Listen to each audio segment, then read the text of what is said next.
بلکہ اختیار تو کل کا کل اللہ کے ہاتھ میں ہے. کیا اہل ایمان اس پر مطمئن نہیں ہو جاتے کہ اللہ چاہتا تو تمام انسانوں کو ہدایت دے دیتا، اور جو کافر ہیں ان کو برابر پہنچتی رہے گی ان کے اعمال کے سبب کوئی نہ کوئی آفت یا ان کے گھروں کے قریب اترتی رہے گی یہاں تک کہ اللہ کا وعدہ آ جائے. یقیناً اللہ اپنے وعدے کی خلاف ورزی نہیں کرتا. آپ سے پہلے بھی رسولوں کا مذاق اڑایا گیا تو میں نے، اور اے نبی صلی اللہ علیہ وسلم آپ سے پہلے بھی رسولوں کا مذاق اڑایا گیا تو میں نے ڈھیل دی کچھ عرصے کے لیے کافروں کو، پھر میں نے ان کو پکڑ لیا.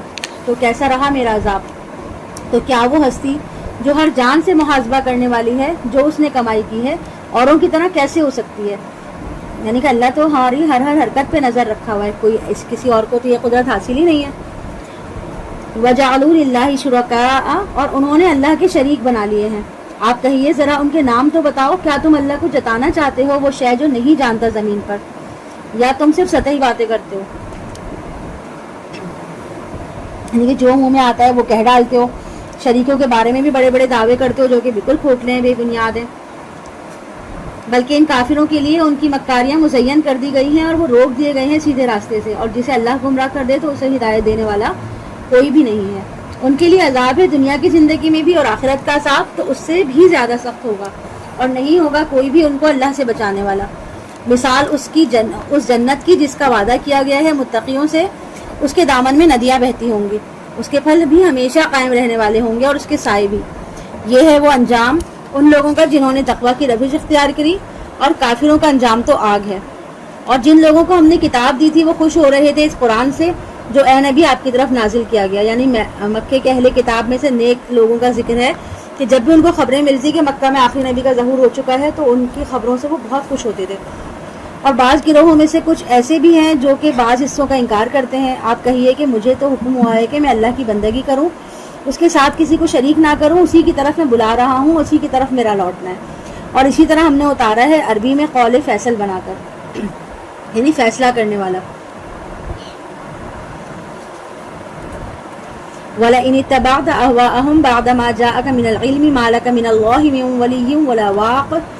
اور اے نبی اگر آپ نے ان کی خواہشات کی پیروی کی اس کے بعد کہ آپ کے پاس صحیح علم آ چکا تو نہیں ہوگا آپ کے لیے اللہ کی طرف سے نہ کوئی حمایتی نہ کوئی بچانے والا. اور ہم نے بھیجا رسولوں کو آپ سے پہلے بھی، اور ہم نے بنائے ان کے لیے بیویاں بھی اور اولاد بھی. یعنی کہ جتنے بھی رسول ہیں وہ عام انسانوں کی طرح پیدا ہوئے سوائے حضرت عیسیٰ علیہ السلام کے.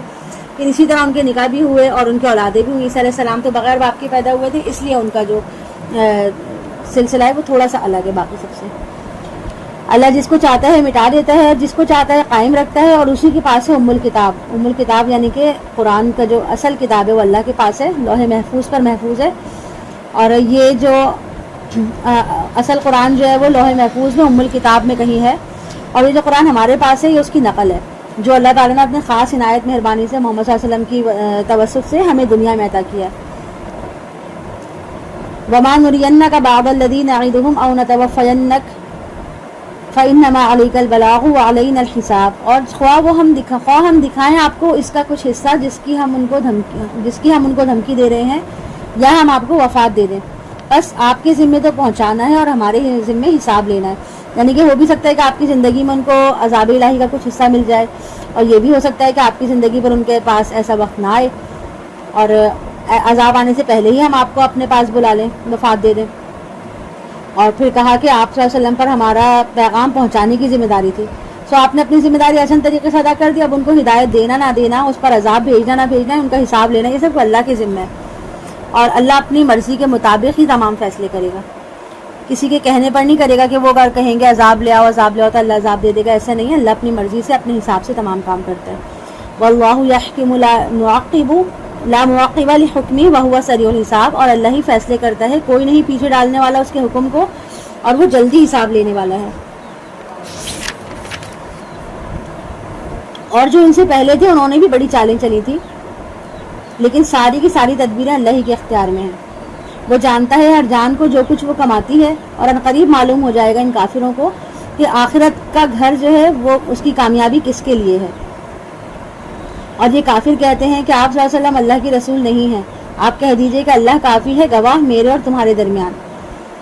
بس اللہ جانتا ہے کہ میں اس کا رسول ہوں، تو اس کا جاننا ہی میرے لیے کافی ہے. مجھے تم لوگوں کی شہادت کی کوئی ضرورت نہیں ہے. ومن عنده علم الکتاب، اور جن کے پاس کتاب کا علم ہے وہ بھی اس پر گواہ ہیں، یعنی کہ میرے اور تمہارے درمیان اللہ کی گواہی کافی ہے کہ میں اس کا رسول ہوں، اور ہر اس شخص کی گواہی جو کتاب آسمانی کا علم رکھتا ہے، اور اللہ تو جانتا ہے کہ جس نے مجھے بھیجا میرا معاملہ اسی کے ساتھ ہے، اور اس کے علاوہ یہ اہل کتاب بھی بہت اچھی طرح جانتے ہیں کہ میں اللہ کا رسول ہوں، یعنی وہ اہل کتاب جو کہ راسخ العلم ہے نا، علم رکھتے ہیں اور مانتے ہیں، وہی اس بات پہ شہادت بھی دیتے ہیں کہ ہاں حضرت محمد صلی اللہ علیہ وسلم جو اللہ کے رسول ہے۔ یہاں پر سورہ رات کمپلیٹ ہو گئی الحمدللہ، اب سورہ ابراہیم ہے۔ بسم اللہ الرحمن الرحیم، الف لام را، الف لام را حروف مقطعات، کتاب انزلناہ الیک لتخرج الناس من الظلمات الی النور باذن ربہم الی صراط العزیز الحمید۔ اے نبی صلی اللہ علیہ وسلم، یہ کتاب ہم نے نازل کی ہے آپ کی طرف تاکہ آپ نکالیں لوگوں کو اندھیروں سے روشنی کی طرف ان کے رب کی اجازت سے، یعنی قرآن کریم میں ظلمات ہمیشہ جمع اور نور جو ہمیشہ واحد آیا ہے، کیونکہ کسی فرد کی ہدایت کے لیے فیصلہ اللہ کی طرف سے ہوتا ہے، اس لیے فرمایا کہ آپ کا انہیں اندھیروں سے نکال کر روشنی میں لانے کا یہ عمل جو ہے اللہ کے حکم کے اور اس کی منظوری کے مطابق ہی ہوگا۔ اس ہستی کے راستے کی طرف جو سب پر غالب اور اپنی ذات میں خود محمود ہے، یعنی کہ اللہ کو کسی کی تعریف کی ضرورت نہیں ہے، وہ خود ہی تعریف کے لائق ہے، حمید ہے۔ وہ اللہ جس کی ملکیت ہے ہر وہ شے جو آسمان اور زمین میں ہے، اور بربادی ہے کافروں کے لیے ایک سخت عذاب سے۔ وہ لوگ جو پسند کرتے ہیں دنیا کی زندگی کو آخرت کے مقابلے میں، اور وہ روکتے ہیں اللہ کے راستے سے، ان کے اندر ٹیڑھ تلاش کرتے ہیں، یقیناً یہ لوگ بہت دور کی گمراہی میں مبتلا ہو چکے ہیں۔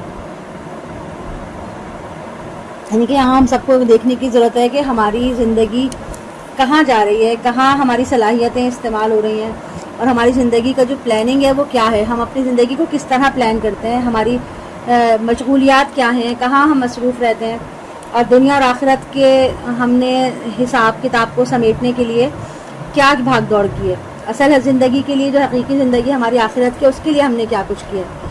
اور یہاں جو اللہ کے راستے سے روکنے کی مثال ہے وہ ایسی ہے کہ آپ کو موقع جگہ جگہ ایسا ملے گا، قدم قدم پہ ایسے لوگ ملیں گے جو آپ کو اس طرح روکیں گے کہ بھائی، جیسے مثلاً ایک نوجوان ہے، اگر وہ اللہ کی طرف دین کے شعور کے ساتھ اس کو ہدایت نصیب ہو گئی اور وہ اپنا رخ اسی پہ ڈالنا چاہتا ہے، تو لوگ اس کا مذاق اڑاتے ہیں کہ بھائی تم کہاں نکل رہے ہو، اپنا کیریئر دیکھو، اپنے مستقبل کی فکر کرو، اگر تم یہ مولوی بنے رہو گے اور یہ دین کے چکروں میں لگ جاؤ گے تو کماؤ گے کیسے، اپنا کیریئر کیسے بناؤ گے۔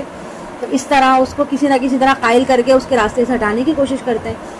اگر اس کا نفس کمزور ہو جاتا ہے تو وہ شخص جو ہے وہ مائل ہو جاتا ہے دوبارہ دنیا کی طرف، لیکن اگر اس کا نفس مضبوط ہوتا ہے، کمزور نہیں ہوتا، طاقتور ہوتا ہے اس کا نفس، تو کیا ہوتا ہے کہ پھر وہ ان لوگوں کی باتوں میں نہیں آتا۔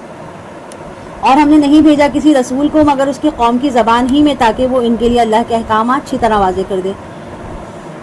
پھر اللہ گمراہ کرتا ہے جس کو چاہتا ہے اور ہدایت دیتا ہے جس کو چاہتا ہے، اور وہ زبردست ہے، کمال حکمت والا۔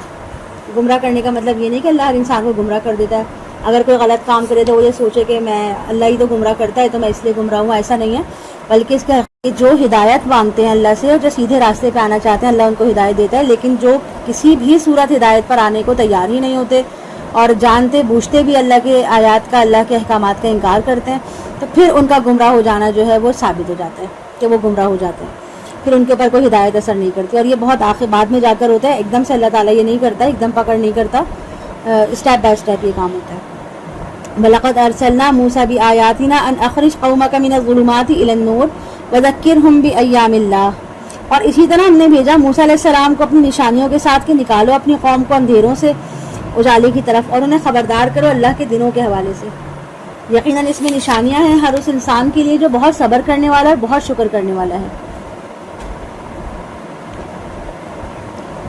اور جب یاد کرو، موسیٰ علیہ السلام نے اپنی قوم سے کہا کہ اپنے اوپر اللہ کی اس نعمت کو یاد کرو جب اس نے تمہیں نجات دیا آل فرعون سے، وہ تمہیں مبتلا کیے ہوا تھا بدترین عذاب میں، اور وہ تمہارے بیٹوں کو ذبح کر دیتا تھا اور تمہاری بیٹیوں کو زندہ رکھتا تھا، اور اس میں یقیناً تمہارے رب کی طرف سے بہت بڑی آزمائش تھی۔ اور یاد کرو جب تمہارے رب نے اعلان کر دیا تھا اگر تم شکر کرو گے میں اور زیادہ تمہیں دوں گا، یعنی کہ میرے احکامات کو مانو گے، میری نعمتوں کا حق ادا کر دو گے تو میرے خزانے میں کسی قسم کی کمی نہیں ہے، میں تمہارے نعمتوں میں مزید اضافہ کر دوں گا، اور اگر تم کفر کرو گے تو یقیناً میرا عذاب بھی بہت سخت ہے۔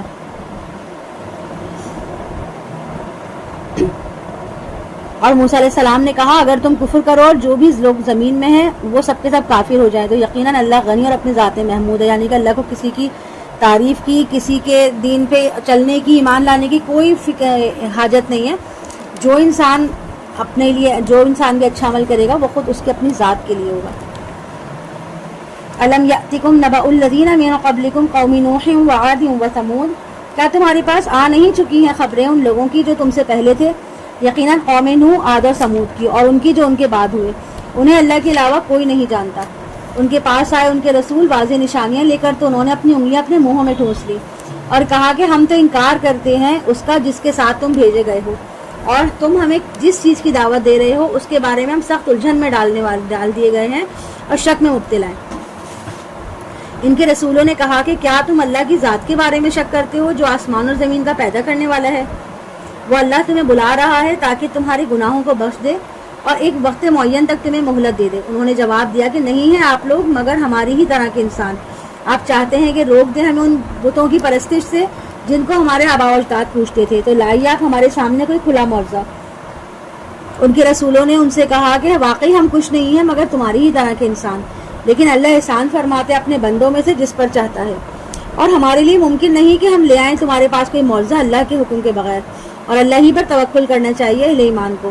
اور ہمیں کیا ہے کہ ہم اللہ پر توکل نہ کریں حالانکہ اس نے ہمارے راستوں کو ہدایت بخشی ہے. یعنی کہ اللہ کے تقرب کے طریقہ اور اب کی طرف آنے کے راستے اسی نے تو ہمیں بتائیں، تو کیسے ممکن ہے کہ ہم اللہ کے اوپر توکل نہ کریں؟ اور ہم صبر ہی کریں گے اس تکلیف پر جو تم ہمیں پہنچا رہے ہو، اور اللہ ہی پر توکل کرنا چاہیے تمام توکل کرنے والوں کو. اور کہا ان لوگوں نے جو کافر تھے اپنے رسولوں سے، ہم لازماً نکال باہر کریں گے تمہیں اپنی زمین سے، یا تمہیں لوٹنا ہوگا ہمارے دین میں. تو وہی کی ان کی طرف ان کے رب نے کہ ہم ان ظالموں کو اب لازماً ہلاک کر دیں گے اور ہم آباد کریں گے زمین میں تم لوگوں کو ان کے بعد. یہ ان لوگوں کے لیے ہے جو میرے سامنے کھڑے ہونے سے اور میری وعید سے ڈرتے ہیں. اور جو لوگ اللہ کے عذاب اور وعید سے ڈرتے ہیں تو روز محشر اللہ کی عدالت میں کھڑے ہونے کے تصور سے لرزتے ہیں، تو وہ کبھی بھی راہ راست سے ہٹیں گے ہی نہیں. اور جن کو یہ ڈر نہیں ہے تو وہ کبھی بھی راہ راست پر آئیں گے نہیں. وَاسْتَفْتَحُوا وَخَابَ كُلُّ جَبَّارٍ عَنِيدٍ، اور انہوں نے فیصلہ طلب کیا اور نامراد ہو کر رہا ہر سرکش ضدی.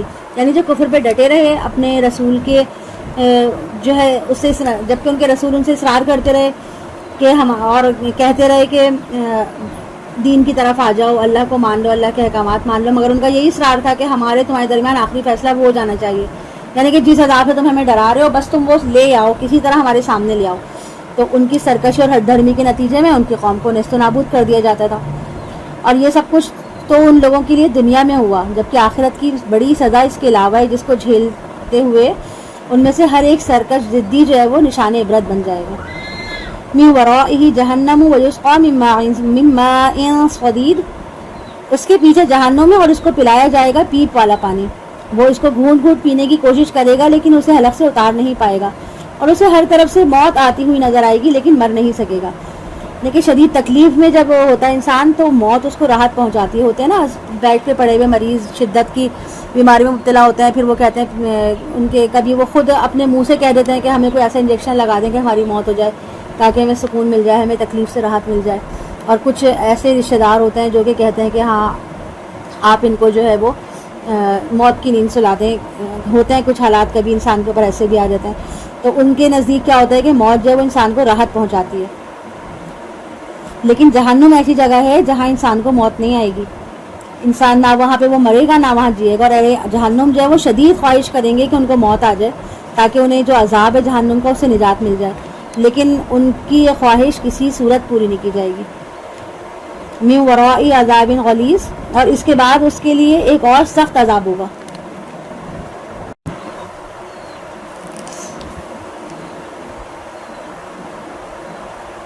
مثل الذین کفروا بربهم اعمالهم کرماد اشتدت به الریح فی یوم عاصف، مثال ان لوگوں کی جنہوں نے کفر کیا اپنے رب کے ساتھ ایسی ہے کہ ان کے اعمال ہوں رات کی مانند جس پر زوردار ہوا چلے آندھی کے دن. یعنی کہ اللہ کے ہاں کسی کی بھی نیک عمل کی قبولیت کے لیے ایمان جو ہے وہ لازمی شرط ہے. اور جو لوگ اپنے رب کا کفر کرتے ہیں ان کے نیک اعمال جو ہیں یہاں پہ راکھ کے ڈھیر کی تشبیہ سے دی گئی ہے. یعنی کہ جس پر تیز آندھی چلے تو ان کا جو راکھ کا ڈھیر انہوں نے بنایا ہوا ہے اپنے اعمال کا، وہ ذرہ ذرہ اس کا جو ہے وہ ادھر ادھر پھیل جائے گا. یعنی کہ بظاہر تو ان کو ڈھیر نظر آتا ہے مگر اللہ کے یہاں اس کی کوئی حیثیت باقی نہ رہے گی، کیونکہ وہ ایمان پر نہیں ہے. جو ایمان پر ہوگا اس کا ہی عمل قابل قبول ہے. اصل میں انسان جو ہے وہ اپنی ذہنی سطح کے مطابق نیکی کا تصور کرتا ہے. کیونکہ ہر انسان کو جو ہے وہ نیکی، اور انسان کی جو روح ہے نا اس کو ضرورت ہوتی ہے نیکی کی، مگر نیکی کا تعلق چونکہ براہ راست اللہ کی مرضی اور اس کی قبولیت کے ساتھ ہے، چنانچہ اس کے لیے معیار بھی وہی قابل قبول ہوگا جو اللہ نے قائم کیا ہوگا. اللہ کو جو پسند ہوگا وہی معیار جو ہے وہ قابل قبول ہوگا. انسان چاہے جتنا خود کو نیک سمجھتا رہے اور جتنا یہ سمجھے کہ میں نیکی پر ہوں، تو نیکی وہ نیکی نہیں، اصل نیکی نہیں وہ ہے جو اللہ کے یہاں قبول ہوگی، جس کا کرائٹیریا اللہ نے بیان کیا ہے.